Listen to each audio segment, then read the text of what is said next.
sembari ada praktek baik yang harus kita ekspos Bapak Ibu.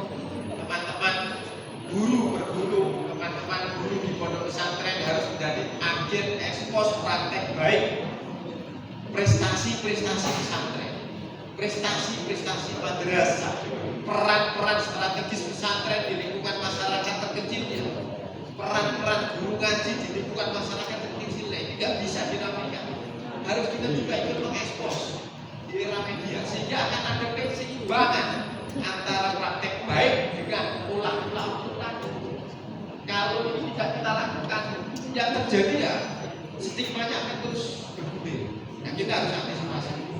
Salah satunya Bapak Ibu KPI ngambil langkah seperti ini, membenahi situasi pesantren yang kemudian terstigma karena oknum-oknum yang melakukan kekerasan. Kalau dibenahi dengan pendekatan regulasi, aturan, kira-kira dampaknya signifikan atau tidak? Kurang signifikan. Saya yakin karena aturan ini sifatnya bottom up ya, dari atas ke bawah, ya kan? Top down.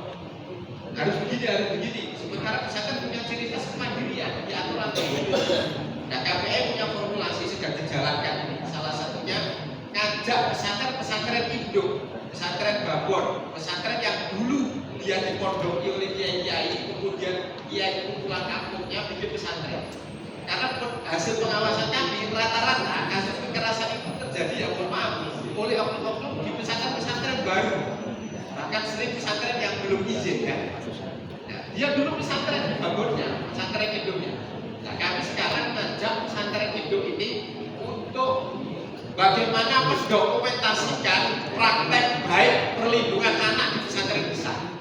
Saya sudah minta tulisan dari Tebuireng, dari Butet, dari Al-Mani di mana itu Makassar, kemudian dari Kerapian, kemudian dari Lirboyo, praktek-praktek perlindungan anak yang baik seperti apa yang mereka praktekkan.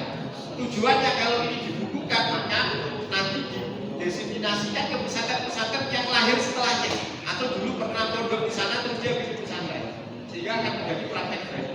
Saya kasih contoh, Tebuireng itu Pak Bapak Ibu menerapkan kalau mau memilih wali asuh atau musyrif di asrama, si wali asuh ini atau pembimbing kamar ini harus mengikuti pelatihan 52 jam, 52 jam pelajaran tentang apa?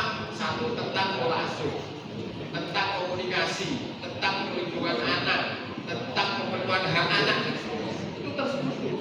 Dan yang melatih profesional eksternal tentang psikologi anak, tentang SOP tadi, pencegahan penanganan, tentang penanganan awal, dan sentuhan psikologi awal kalau terjadi kasus berpihak ke siapa, korban diapakan, itu dilatih dulu, baru dia berhak menjadi musyrif, mendampingi kamar atau wali asuh. Itu praktek baik yang terjadi di Tebuireng, dan itu efektif menekan angka kekerasan di Tebuireng. Coba itu kalau kemudian dipraktekkan di pesantren. Nah, kami KPAI mendokumentasikan itu. Kalau nanti sudah jadi, kita akan latihkan pesantren-pesantren yang kira-kira urutannya lewat alumni. Yang kedua, praktek-praktek baik itu juga akan kita dorong menjadi pembahasan di Baksul Masail. Hasil Baksul Masail daripada aturan-aturan lebih mengikat mana bagi pesantren? Fatwanya lebih mengikat Baksul Masail daripada regulasi-regulasi tadi.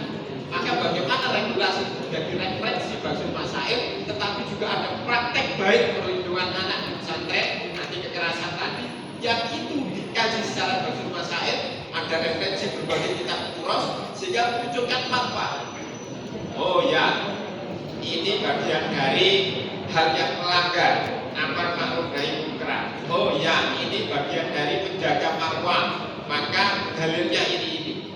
Dengan begitu hasil masail akan mengikat menjadi sebuah keputusan yang harapan kami dari KPAI itu bisa kemudian memperkuat sistem perlindungan anak di lingkungan yang tadi masih rentan oknum-oknum orang-orang terdekat yang memanfaatkan relasi kuasa, ya kan, untuk kemudian melakukan atau menghalalkan berbagai praktek kekerasan yang justru merugikan lingkungan kita, khususnya kita karena stigma.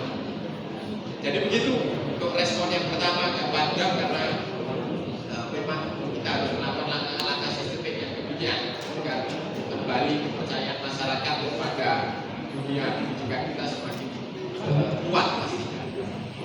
Teman-teman mahasiswa, ayo kita bersama-sama.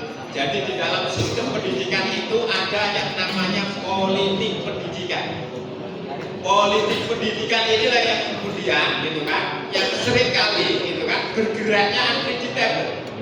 Saya setuju, semua kerja sistem itu ya harus berdasarkan analisa, berdasarkan data, berdasarkan skala prioritas, termasuk di dunia pendidikan.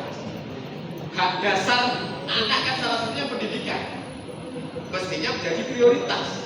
Tetapi kalau kemudian hari ini sistem pendidikan kita lebih dominan pada tarikan-tarikan politik pendidikan, maka anggaran pendidikan juga dominan pada tarikan politik-politik anggaran, maka tentu apa yang menjadi pandangan sahabat tadi ya kan menjadi sebuah hal yang benar adanya, dan kita bersama-sama punya tanggung jawab untuk lihat meluruskan.